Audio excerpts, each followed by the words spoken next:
What's up, everybody, and welcome back to another episode of Lockdown 23-1. That's right, it is a late upload tonight, 7:35 over here on the East Coast, and I have a few things that I want to address. I wasn't going to make a video tonight. I just wanted to relax. Black Friday shopping been ripping and running, man. It's insanity out here in the malls and all the stores, but someone emailed me a link, and the link is to a particular YouTube channel, and something that everything he said on this video is perfectly fine with me, except for one little thing, my friend, and I'm gonna address it after I address my wife having a warrant for her arrest. Okay, I'm gonna get to the story. It's short and quick and sweet. All right, my wife and me were traveling back from, I think it was Cherokee, North Carolina, and we got pulled over. Brittany was speeding. She's a little speed demon. That's right, she likes to speed, but sometimes she just doesn't notice it, you know. But this particular time, we got pulled over. She got a ticket. She was supposed to go back to Carolina. She thought she hired an attorney. The attorney, I guess, never showed up in the courtroom. So guess what? They put a warrant out for her arrest in this small backwoods town, okay, for speeding. All right, now you got to break this down. Why in the hell would they do that? Look, these little small towns, okay, they got usually the most state troopers. You know why? Because that's their only source of income is speeders traveling through. You know what I mean? So, of course, I understand why they did it.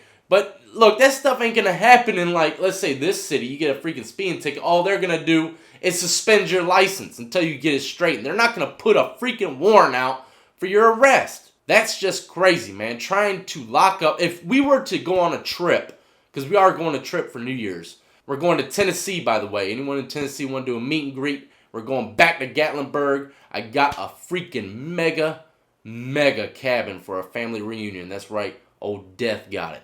So anyone near the Pigeon Forge, Gatlinburg area that want to do a meet and greet on New Year's night, they have a ball dropping. Hey, get at me. But anyways, if we happen to have gone on this trip, and she was driving and got pulled over, guess what? They could have arrested her and extradited her back to Carolina, ruined the whole trip, all behind a freaking unpaid speeding ticket that we just forgot about. We got so much crap going on, we forgot about some petty freaking speeding ticket. So just picture that. Our whole trip would have been ruined because my wife would have went to jail behind a speeding ticket. And they very well could have locked her up and called and waited and see if North Carolina was going to extradite her for a speeding ticket. Even though they probably wouldn't have, she still would have went to jail because why? She has a warrant out for arrest. But not no more. We hired an attorney. The attorney went over there to wherever, magistrate's office, whatever, opened up the case, said, hey, I'm handling it. I'm their attorney now. Everything's good. She does not have a warrant out for arrest, and the court date's set, and we're probably going to have to pay another $200-300 for the speeding ticket. You know what I mean? So nobody worry. Brittany's not going to jail. But I told her today she keeps mouthing off. I'm gonna turn her butt in. You know what I mean? I'm gonna lock her up. I'm gonna lock you up, girl. But look, another crazy story to talk about today. GRIZZY, okay, big major GRIZZY update, and it's gonna be short, quick, and sweet as well. He has an attorney. His attorney just died from an overdose of cocaine, or I don't think he said cocaine. It was a drug overdose. He said he got arrested for possession of cocaine, but they found him in his front yard, OD, dead. GRIZZY's attorney. So now he's gonna have to probably start from scratch, and it's all gonna be delayed all over again. You know, it's absolutely crazy things. He should never have continued his first court date. That judge was a good judge, man. He should have went from him, but you know, everything happens for a reason. But that's something insane, okay? What are the odds of his attorney dying or getting dying from overdose? Well, I mean, you won't really hear that too often. It's absolutely crazy, man. But he's doing good. He's doing good. No need to worry about GRIZZY.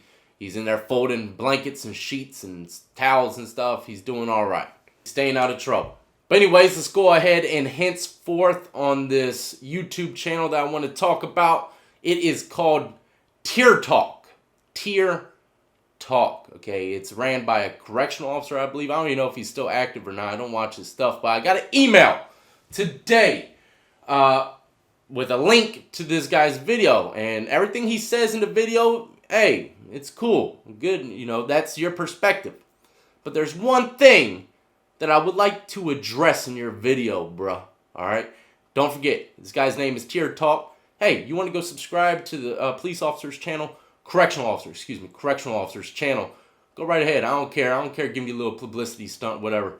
But I'm going to say a few things about your video. First things first, you always are on my live streams, correct, buddy? Because I know you're watching. You're always on my live streams, right? Yeah, you are. And it seems as though you try to support, and I know that you are a correctional officer. I have no disrespect. I have a lot of homeboys that are correctional officers. Trust me. But yeah, you're always in the live streams, and you seem kind of supportive at times, you know what I mean? I don't care. It is what it is. You chose that profession. Hey, whatever you want to do. If you want to be in the profession of making sure people, stay behind bars, go right ahead. But I not once have ever disrespected you, my friend, okay? Never have I disrespected you. I remember you asked me, say, hey, Lockdown, you want to do a collab? I said, hey, I even addressed it. I didn't even have to address it, man. But I addressed it. I said, hey, man, no disrespect. No disrespect at all. And this was in a live stream. I said, no disrespect, bro. I understand what you do. I understand the channel that you got going on. And I respect it. Hey, do you. But I cannot be over here working with the freaking police. I can't work with the correctional officers, man. I'm not collaborating with the correctionals. I'm not doing it. It ain't happening. You know what I mean? What kind of person would I be? You know what I mean? That's insane. But I said it very respectfully. I didn't disrespect the man at all. I'm simply, look, you're on one side, I'm on the other. Those sides do not mingle. That's how it goes. You know what I mean? Sometimes they mingle inside penitentiary if the correctional officer is cool, legit, low-key cool. But your type, okay? And that's why I said your type. I can see it in your face, in your eyes. You are one of those correctional officers that I would never, ever, ever talk to for the simple fact that you live and breathe by the rule book. That ain't the kind of correctional officers I talk to, my friend. Now, the reason why I'm addressing you tonight is for the simple fact that, one, you say you talking about all these prison channels and how we got all these subscribers, but you choose to say, I'm not going to say their names, but go check them out. Bro, how are they going to come check out my channel if you don't even say my name? Or I know you're talking about Big Herc and After Prison Show. You're talking about all of us. You name our exact freaking subscriber counts on your... Come on, man. We ain't stupid. I'm not stupid. I'm going to be the only one to address it. I'm going to address it. You know what I mean? But put it out there, bro. You ain't got to be scared to say the channel name. And another reason why I'm really addressing this is because you disrespected me, man. You disrespected me as a man well before I did. And yesterday I made a video about block hopping, okay, checking in.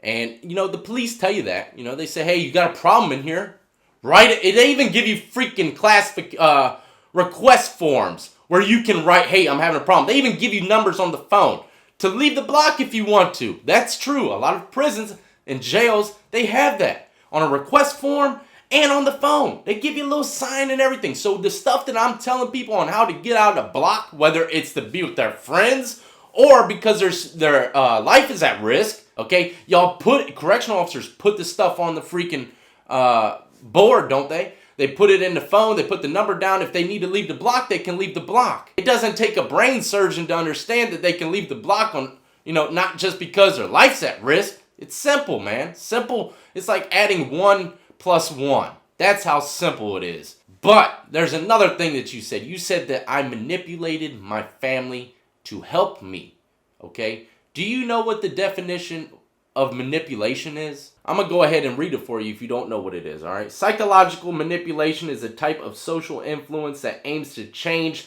the behavior or perception of others through deceptive or underhanded tactics, okay? Check it out. What I said to my wife was not deceptive. It was not at all. It was very clear. I told her exactly what she needed to do, and that was the facts. So you're really disrespecting me by saying he even manipulated his family members. Man, I didn't manipulate nobody, man. Don't play those kind of games with me. You're a correctional officer. You work with the system to help, protect, and serve, correct? Why are you coming at convicts, ex-convicts, like we're something underneath of you? We are not underneath of you. And you know what?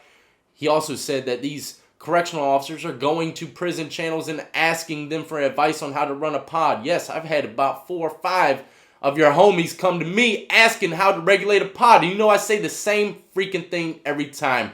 And any correctional officer out there better listen up, because this is the facts. And you ain't going to hear it from anyone that you're working with. In my opinion, from being around correctional officers since I was a teenager until I was almost 30, I can honestly say the ones that survived, the ones that didn't have no problems with any kind of inmates whatsoever and got the most respect are the ones that weren't a freaking tight ass. That's right. Don't live by every freaking rule and regulation in your handbook, because if you do, you're going to find out very quickly that that crap does not fly with inmates. They will hate you for it, man. For real. And number 2, this is probably bigger than the first one, all right? Do not think of yourself more highly than you ought, my friends. That's right. I got it tattooed on my hand. Romans chapter 12, verse 3.